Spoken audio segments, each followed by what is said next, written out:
Bapak Ibu Saudara dikasih oleh Tuhan. Meskipun tidak ada kendala, tidak mengurangi sukacita kita berbuat Tuhan. Kita mau sama-sama datang ke hadirat Tuhan. Sebelum kita siapkan hati kita yang terbaik, kita mau sama-sama bersatu dalam doa. Selamat pagi Bapak, sungguh Tuhan kami ucap syukur kalau Engkau boleh mengumpulkan kami Tuhan di tempat ini. Kami akan memulai ibadah kami Tuhan, kami jauh dari kata sempurna, tapi kami yakin Tuhan Kau hadir menyempurnakan setiap ibadah kami.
yang baru pertama kali hadir di gereja kami, silakan berdiri.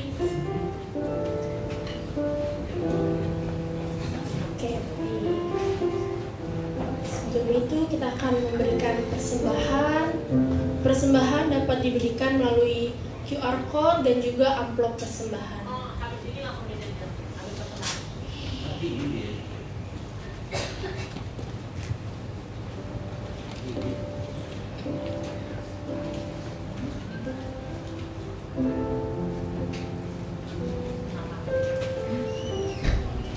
Jika sudah, saya undang Bapak Ibu untuk bangkit berdiri dan kita akan melakukan deklarasi persembahan.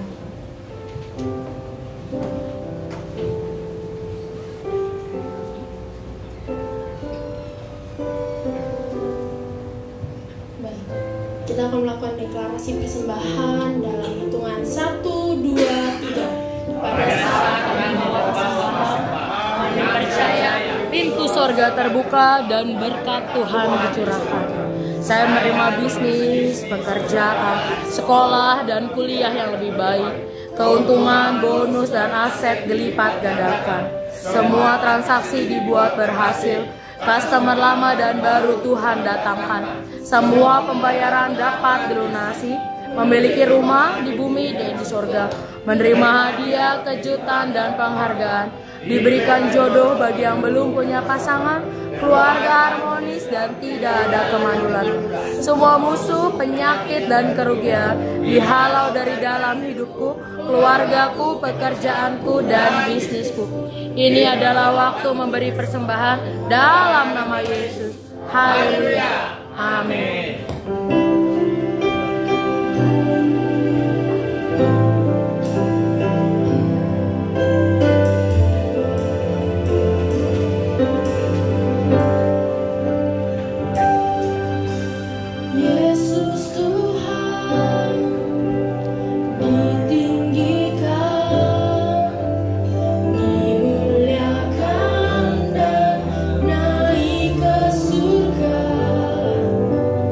Dia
bersama kami.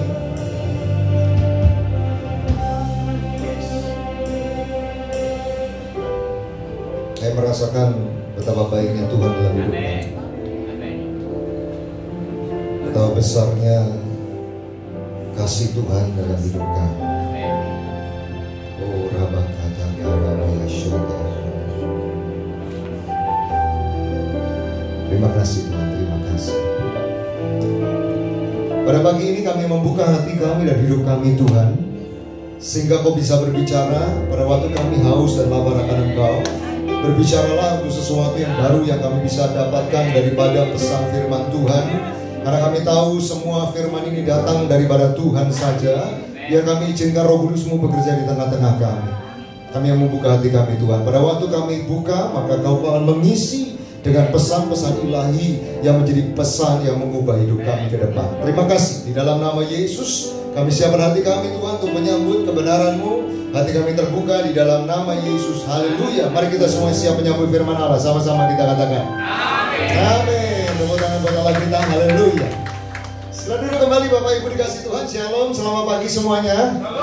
Haleluya. Pada pagi ini suasana seolah-olah suasana yang penuh syahdu ya. Kenapa ya? Karena pagi-pagi udah hujan rintik-rintik gitu ya. Kemudian gelap gitu ya. Dan puji Tuhan di tempat ini masih ada jemaat-jemaat yang ternyata luar biasa semangat pagi-pagi. Amin. Puji Tuhan. Haleluya. Haleluya. Hari ini saya akan menyampaikan sebuah tema tentang hidup berdampak. Bapak Ibu tahu kita mau masuki Natal minggu depan ya Pak ya berarti ya. Natal kita temanya The Light of the World, atau terang daripada dunia. Dan hari ini saya berbicara sesuatu yang berkaitan dengan itu Bapak Ibu. Kenapa? Karena kita tahu itulah panggilan dalam hidup kita untuk menjadi terang bagi dunia. Katakan amin. Oleh sebab itu saya sampaikan pesan tentang the impactful life, atau hidup yang berdampak pada pagi ini. Mari kita buka sama-sama firman Tuhan kita dalam 2 Raja-Raja pada pasal yang ke-5. 2 Raja-Raja pada pasal yang ke-5, ayat yang pertama sampai dengan ayat yang ke-5 Bapak Ibu ya. Mari kita akan membuka sama-sama 2 Raja-Raja pada pasal 5, ayat yang pertama sampai dengan ayat yang ke-5 Bapak Ibu. Saya akan bacakan ayat yang pertama, Bapak Ibu baca ayat yang kedua, dan kita boleh berganti-gantian supaya kita bisa membaca bersama-sama. Saya akan mulai ayat yang pertama. Naaman panglima Raja Aram adalah seorang terpandang di hadapan tuannya dan sangat disayangi, sebab oleh dia Tuhan telah memberikan kemenangan kepada orang Aram. Tetapi orang itu seorang pahlawan tentara sakit kusta. Ayat yang kedua Bapak Ibu Saudara. Aram pernah keluar bergerombolan dan membawa perempuan dari negeri Israel yang dari pelayan Filistin. Berkatalah gadis itu kepada nyonyanya, sekiranya Tuanku menghadap nabi di Samaria itu, maka tentulah nabi itu akan menyembuhkan dia dari penyakitnya. Ayat yang keempat Bapak Ibu. Lalu pergilah Naaman memberitahukan kepada tuannya, katanya, beginilah dikatakan oleh gadis yang dari negeri Israel itu. Maka jawab Raja Aram, baik, pergilah dan aku akan mengirim surat kepada Raja Israel. Lalu pergilah Naaman dan membawa sebagai persembahan 10 talenta perak dan 6.000 shikal emas dan 10 potong pakaian. Katakan amin. Amin. Bapak Ibu, ini adalah sebuah kisah. Kita tahu kisah ini seringkali kita bicara tentang Naaman yang menjadi tokoh sentralnya. Ya memang betul, kalau kita melihat seluruh kisah ini sampai akhir, Naaman yang paling banyak diceritakan. Tetapi sesungguhnya ada satu bagian yang cukup menarik, adalah ada seorang gadis kecil di sana, ada perempuan kecil yang disebutkan di sana. Dan justru kalau kita mau tahu kebenaran ini, yang kita mau tangkap bahwa tanpa kehadiran gadis kecil yang tinggal sebagai hamba di dalam rumah Naaman, maka Naaman tidak pernah mengenal Nabi Elisa. Amin Bapak Ibu. Kalau dia tidak pernah mengenal Nabi Elisa, apa yang terjadi? Maka dia tidak akan pernah datang kepada Nabi Elisa. Kalau dia tidak pernah datang kepada Nabi Elisa, maka tidak akan pernah terjadi yang namanya kesembuhan dan perubahan hidup. Amin. Amin.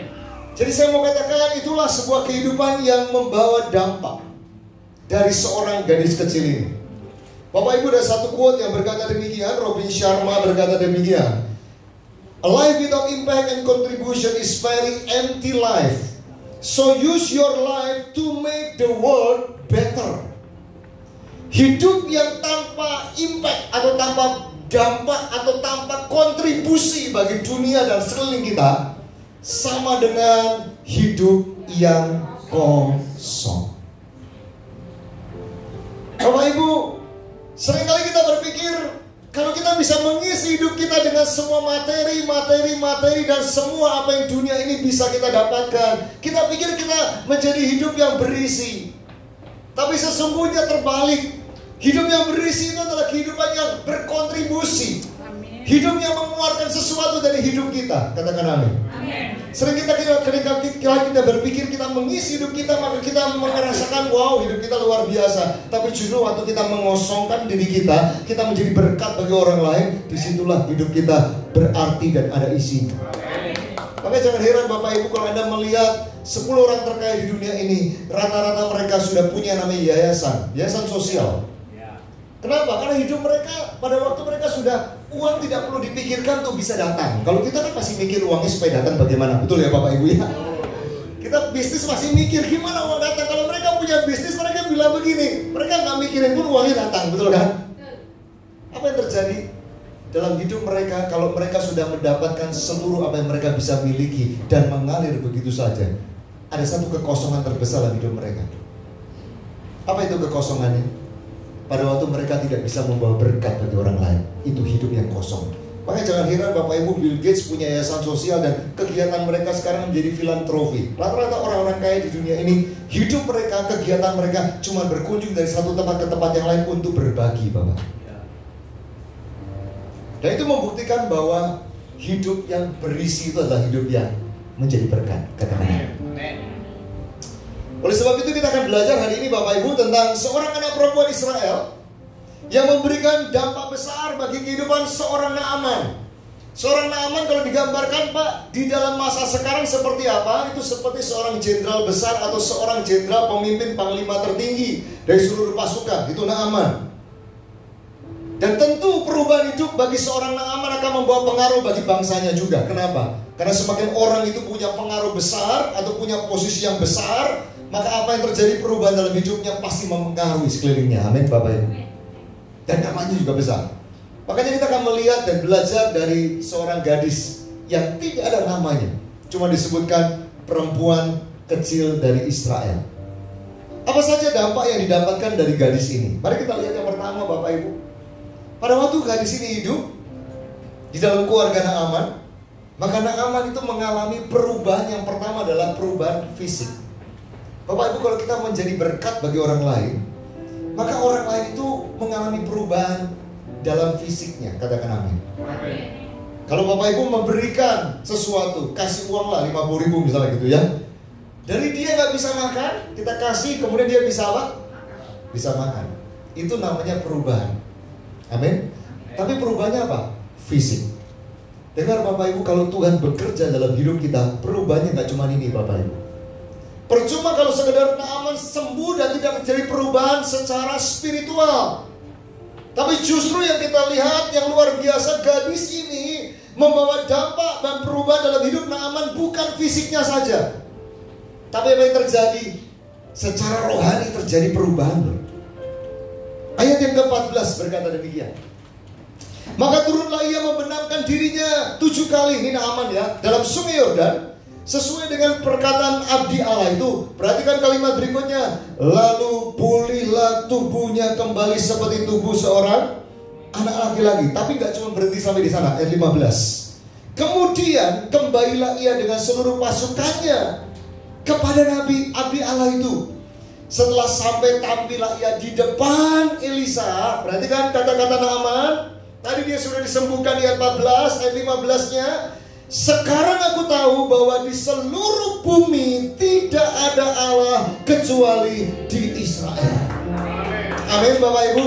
Terjadi kebangunan rohani dalam hidup Naaman. Amin.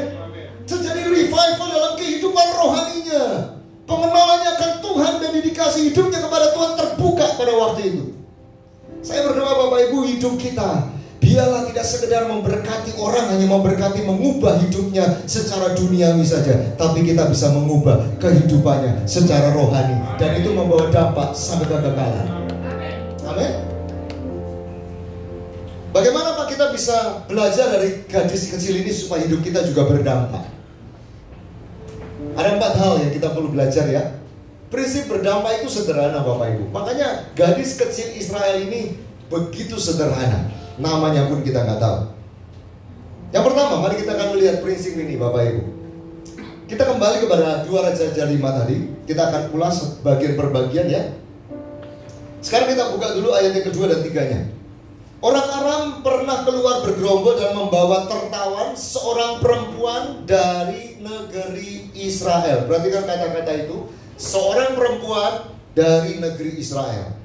Kemudian dikatakan kalimat berikutnya, ia menjadi pelayan pada istri Naaman. Ayat yang ketiga, berkatalah gadis itu kepada nyonyanya, sekiranya Tuhan menghadap nabi yang di Samaria. Perhatikan kata anak perempuan di Israel dan nabi di Samaria. Bapak Ibu, ada begitu banyak anak perempuan di Israel. Dan dengar Bapak Ibu, di zaman kebudayaan Yunani pada masa itu, mereka diajar pelajaran pertama adalah pengenalan akan Allah Israel. Kalau kita kan belajarnya pertama baca, betul ya Bapak Ibu ya. Waduh, kalau anak sudah bisa baca, kayaknya orang tua udah senangnya luar biasa, betul kan? Wah, kayaknya udah terjadi sesuatu gitu kan. Di zaman itu, yang pertama adalah membaca Taurat, itu yang pertama. Mereka nggak diajari berhitung dulu, mereka diajari yang namanya membaca Taurat. Nah, anak Israel ini mengenal Allahnya sejak orang tuanya mengajarkan itu. Katakan amin. Makanya Bapak Ibu ya, sekalipun perempuan Israel yang kecil ini sudah jauh dari orang tuanya, apa yang ditanam di dalam prinsip parenting kita, kalau parenting kita berdasarkan firman Tuhan, maka tidak akan pernah sia-sia. Amin. Sekalipun anak itu ada di negeri yang jauh dan di tengah-tengah situasi penyembahan berhala yang begitu luar biasa, dia tetap percaya kepada Allah Israel. Dan yang menariknya dikatakan begini, sekiranya Tuanku menghadap nabi yang di Samaria itu, berarti dia tahu nabi Samaria, betul gak? Dia tahu ada seorang nabi yang penuh kuasa. Kenapa? Karena Tuhan yang memakai nabi itu dan Tuhan yang mengutus nabi itu. Ini bicara tentang apa? Ini bicara tentang iman Bapak Ibu. Kenapa bagian ini muncul? Jawaban yang pertama, yang simpel begini. Hidup bertambah itu panggilan bagi setiap orang yang sudah diselamatkan dalam Kristus. Anda gak bisa tawar lagi. Kalau aku percaya Yesus, aku cuma mau percaya saja. Aku mau cuma jadi murid saja yang ikut kemana Yesus, tapi gak mau ngapa-ngapain. Gak bisa Bapak Ibu. Kalau Anda ikut Yesus, percaya Yesus sudah satu paket. Itu termasuk di dalamnya ada panggilan untuk menjadi berkat. Itu udah paket. Anda beli McDonald paket, gak bisa Anda tawar, betul ya? Anda akan terima semuanya. Anda akan terima satu paket. Dan paketnya apa Pak? Kalau Anda menerima keselamatan, Anda percaya Yesus, Anda terima janji nanti kalau Anda dipanggil pulang oleh Tuhan atau kita bertemu dengan Dia di awan-awan yang permanen, kita akan masuk dalam kekekalan. Maka panggilan yang sama juga datang dalam hidup Anda. Satu paket adalah panggilan jadi berkat selama kita hidup di dunia ini. Jadi kalau Anda nafas hidup, artinya masih ada panggilan. Untuk apa? Menjadi berkat buat dunia ini.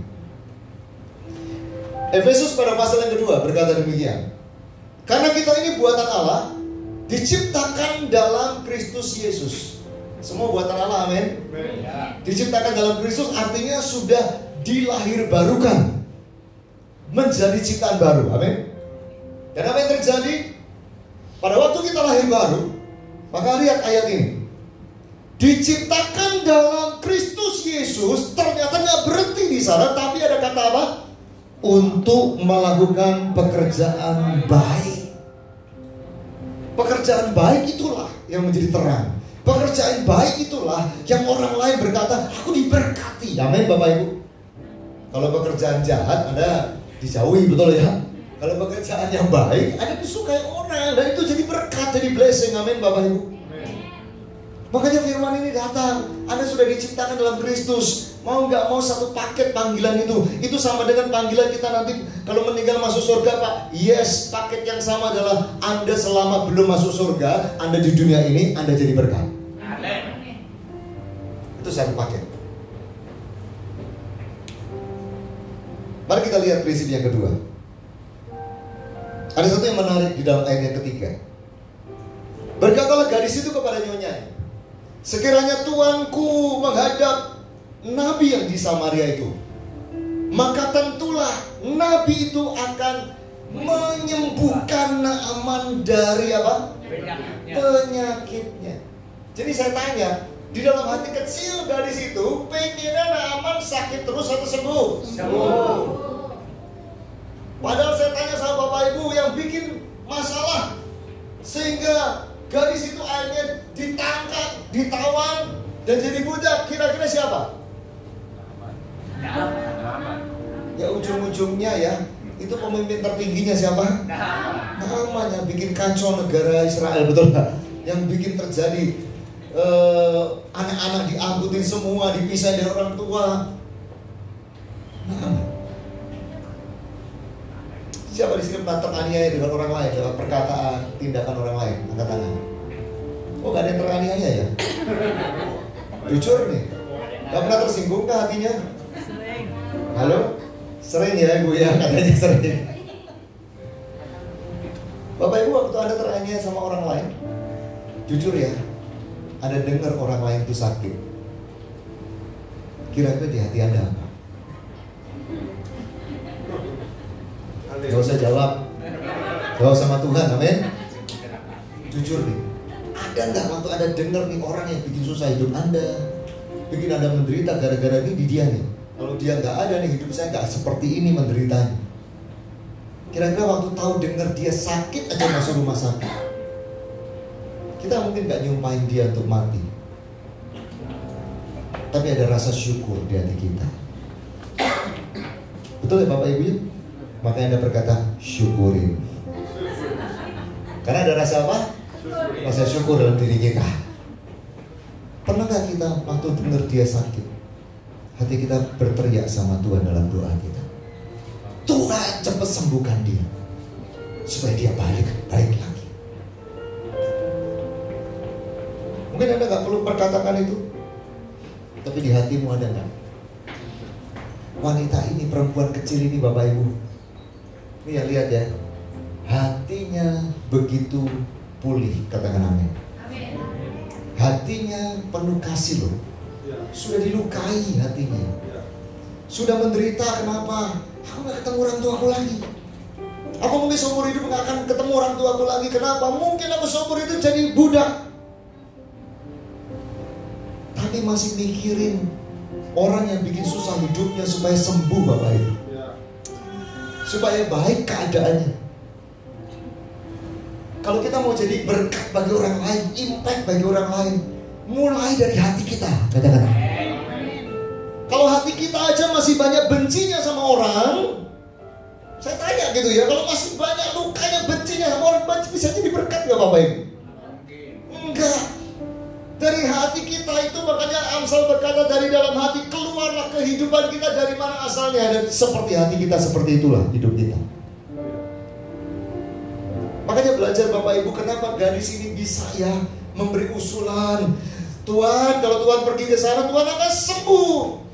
Alkitab menuliskan kata itu kenapa? Supaya menjelaskan bahwa hati daripada gadis itu benar-benar ingin tuannya mendapat yang baik, ingin musuhnya mendapat yang baik.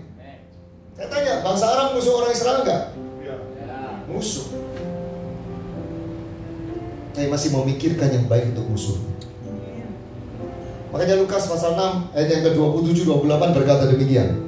Tetapi kepada kamu yang mendengarkan aku berkata, kasihilah musuhmu, berbuatlah baik kepada orang yang membenci kamu, mintalah berkat bagi orang yang mengutuk kamu, berdoalah bagi orang yang mencaci kamu.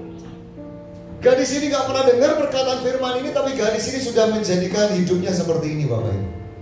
Betul ya? Bukankah dia punya kasih kepada Naaman? Kepedulian, betul ya? Kadang-kadang kasih itu dimulai dari kepedulian. Kenapa gadis ini tahu Naaman itu sakit kusta? Tentu dia peduli. Kalau gak peduli dia berkata cuek aja urusan dia. Lu mati, mau hidup gitu kan. Yang penting aku gak terganggu hidupku, baik-baik aja. Tapi enggak Bapak Ibu, dia mikirin Naaman. Dia berbuat baik kepada orang yang membenci dia dengan cara apa? Ayo kasih usulan yang baik. Dan dia mendoakan tentunya di hatinya. Makanya Mother Teresa itu pernah bilang begini, Not all of us can do great things, but we can do small things with great love. Seringkali bukan masalah besar kecil yang kita kerjakan, tapi Tuhan menimbang seberapa besar kasih dalam hati kita. Amin Bapak Ibu. Kita bisa lakukan banyak hal. Ada yang bisa kasih kepada seorang yang punya kebutuhan di tengah jalan, di pinggir jalan, ada kasih ini itu. Tapi bukan ukuran berapa banyak yang kita kasih. Ternyata Mother Teresa yang hidupnya sepenuhnya menjadi berkat bagi banyak orang, dia cuma menyimpulkan satu hal. Yang kita lakukan sebenarnya, yang ditimbang oleh Tuhan adalah seberapa besar kasih kita di hati kita. Amin.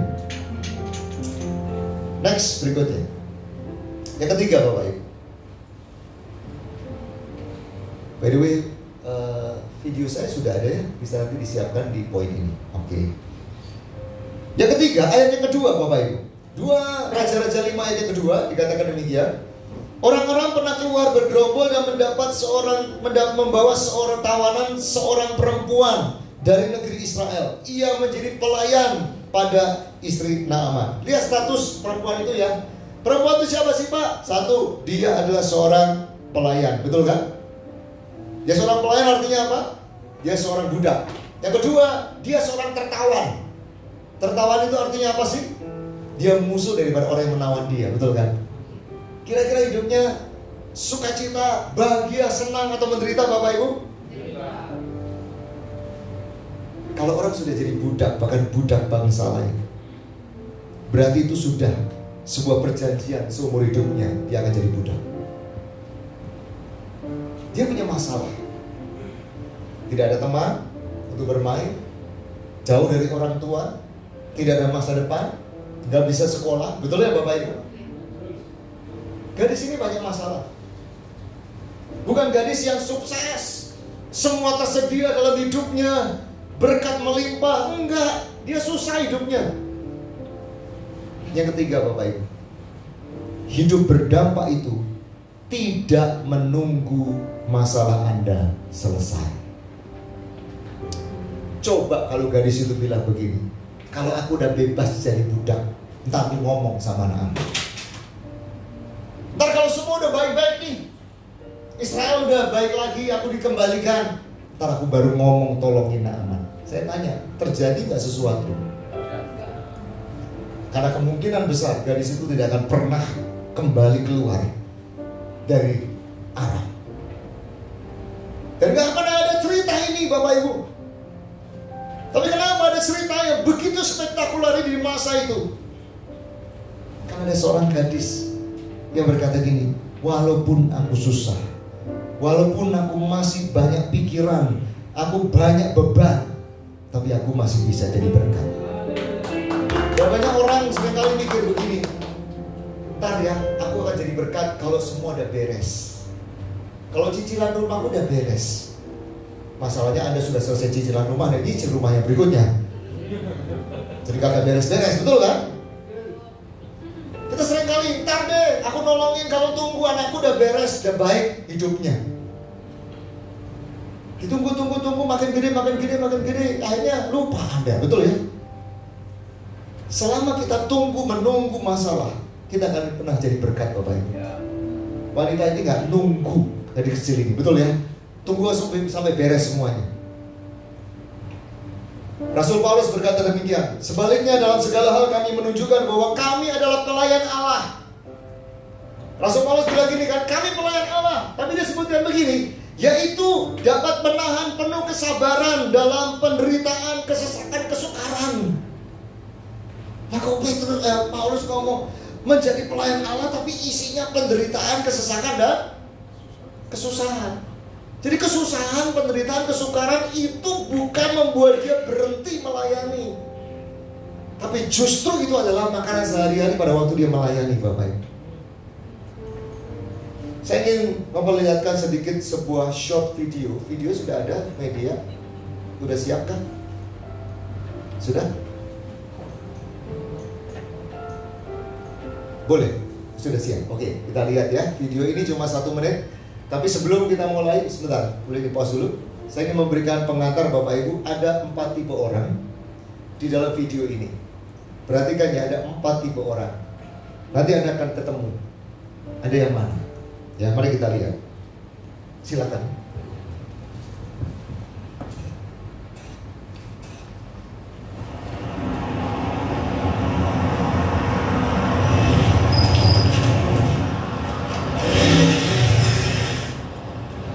Tadi tipe pertama.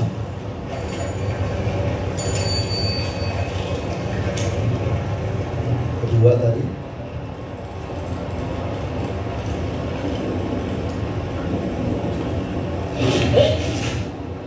Ketiga.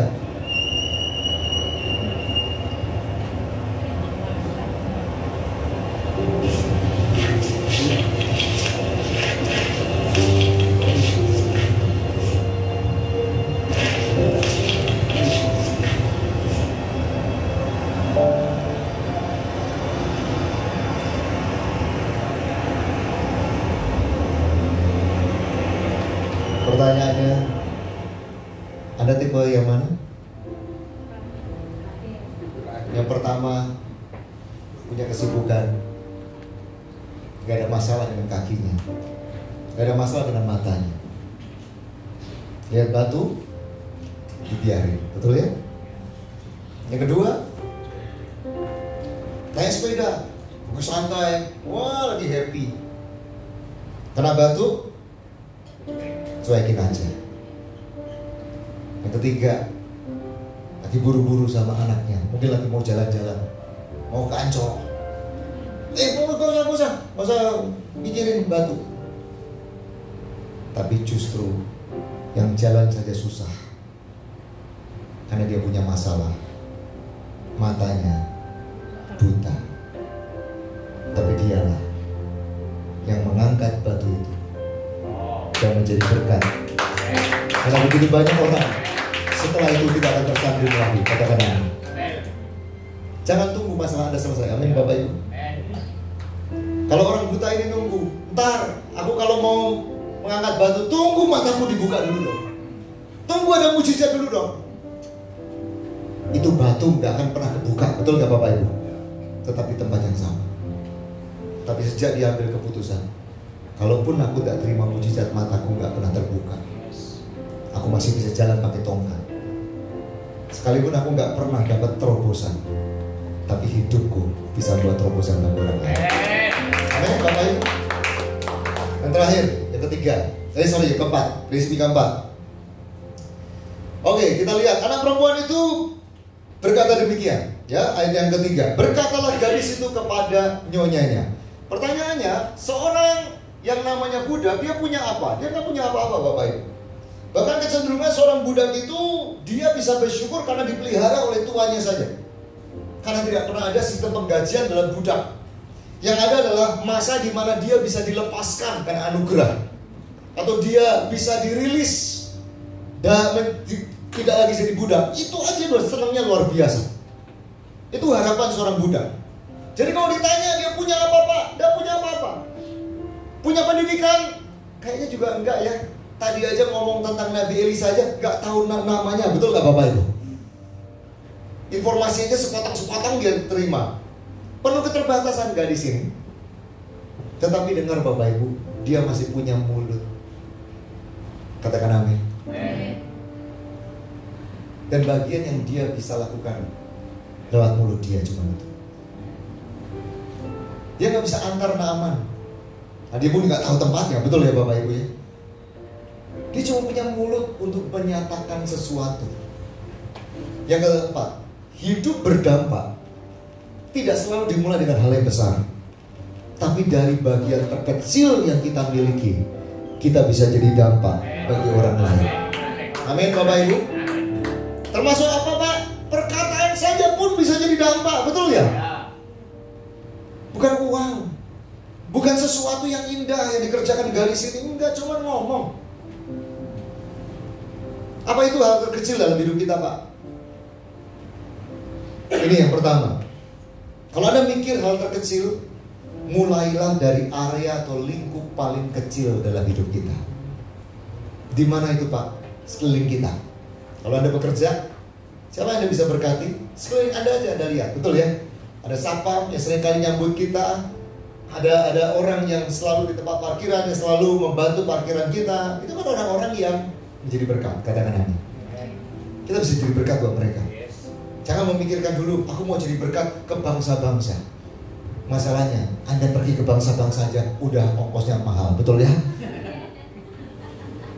Sudahlah, jadi berkat dulu buat yang deket-deket dulu lah, katakan amin.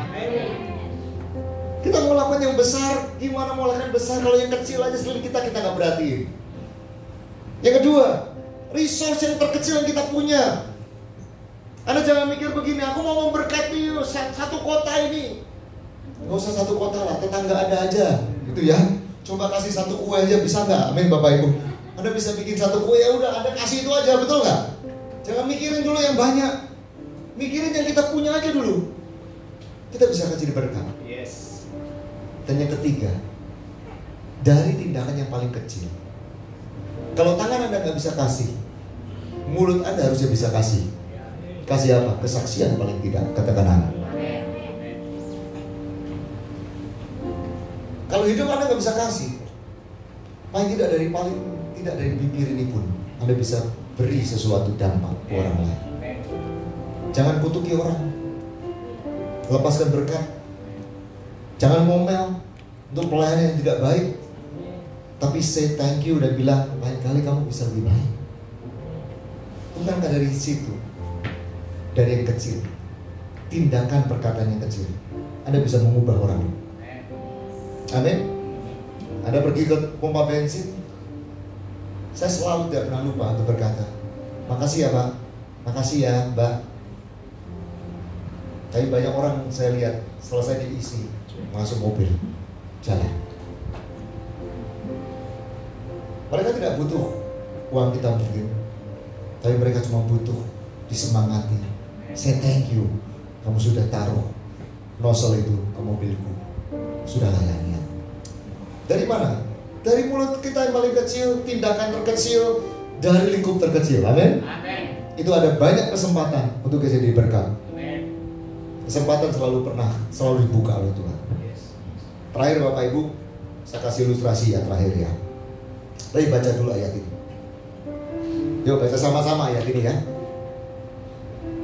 1, 2, 3.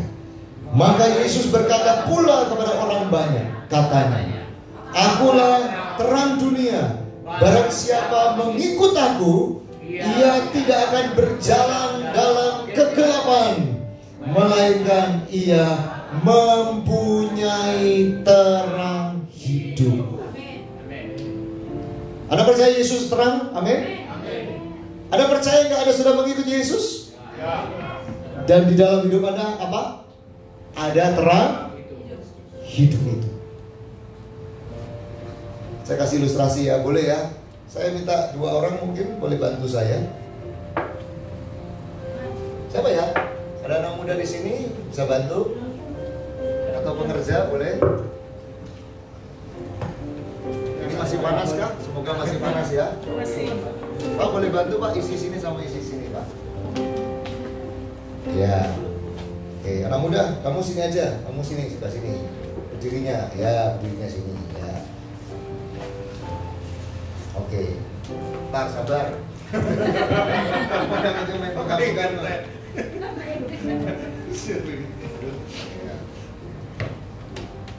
Ya, kita masukkan teh ini ya ke dalamnya. Ntar ya, jangan dibuka dulu, sabar. Oh ya. Sekarang ini pegang masing-masing. Halo. Kamu sama Rigel. Ya. Sekarang celupkan. Ya. Terus kocok sampai terjadi perubahan. Tes. Ayo. Mana anak muda? Ayo yang kenceng dong. Kurang kenceng kali. Atau kurang doa? Kurang puasa katanya. Ini mana yang lebih senior lebih cepat nih. Oke, udah menyerah? Udah ya. Oke, Rigel menyerah. Ya Pak, makasih ya Pak ya. Oke, tepuk tangan dong buat teman-teman kita. Oh Bapak Ibu lihat apa yang terjadi? Tidak ada perubahan. Tidak ada perubahan di sini. Yang ini ada perubahan. Jawabannya sederhana. Kalau ini kosong Bapak Ibu. Jadi bukan sulap ya. Ini kosong. Kenapa kosong Pak? Memang sudah diatur sebelumnya. Kan sulap juga begitu, sudah diatur sebelumnya ya. Kenapa ini bisa mengubah warnanya Pak? Karena ada isinya. Ada isinya. Kalau Anda ada Yesus dalam hidup Anda, harusnya seperti ini Bapak Ibu. Yang menjadi aneh adalah kalau hidup kita seperti ini, berarti tidak ada isinya dalam hidup kita. Tapi kalau Anda ada Yesus, dimanapun Anda dicelupkan, ditaruh di tempat pekerjaan apapun, di dalam komunitas apapun, di lingkungan apapun, Anda pasti memancarkan terang hidup itu. Tepuk tangan buat Tuhan Yesus. Mari kita berdiri sama-sama. Saya minta tim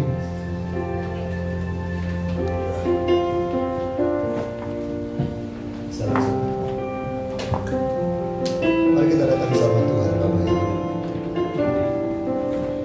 Pejamkan mata kita.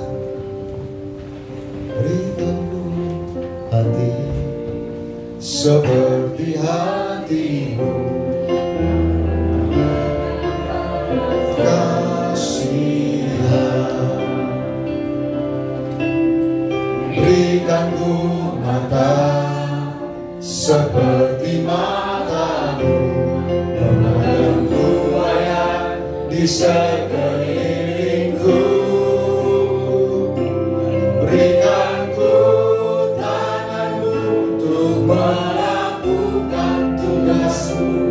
Berikanku kakimu melangkah dalam rencanamu.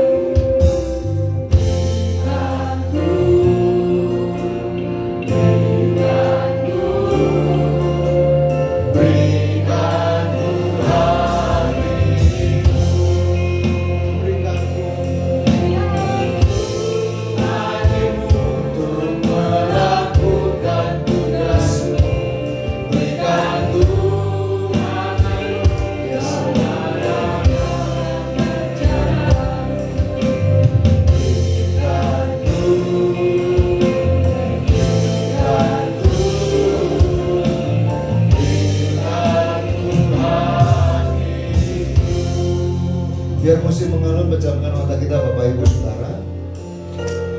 Mari kita lihat hidup kita. Bukankah Tuhan itu sudah menyelamatkan kita? Bukankah anugerahnya itu memampukan kita? Kita bisa mengenal Tuhan, kita mengenal anugerah, kita mengenal keselamatan itu, kita hidup di dalam keselamatan itu. Bukankah karena Kristus itulah yang menjadikan kita hidup yang baru, ciptaan yang baru. Dan karena Kristus itulah juga Dia tinggal di dalam hidup kita lewat Roh Kudus-Nya. Dan Dialah yang disebut sebagai terang dunia itu, yang sesungguhnya adalah Dia. Dan sekarang Dia tinggal dalam Roh-Nya di dalam hidup kita. Sudah waktunya Bapak Ibu menjadi terang bagi orang lain. Bukan masalah dari mana sumber terangnya Pak? Ada nggak Pak terang di hati kita?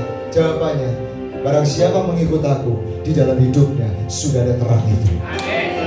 Cuma masalahnya, apakah terang itu Anda tutupi atau Anda buka? Itulah keputusan dalam diri kita.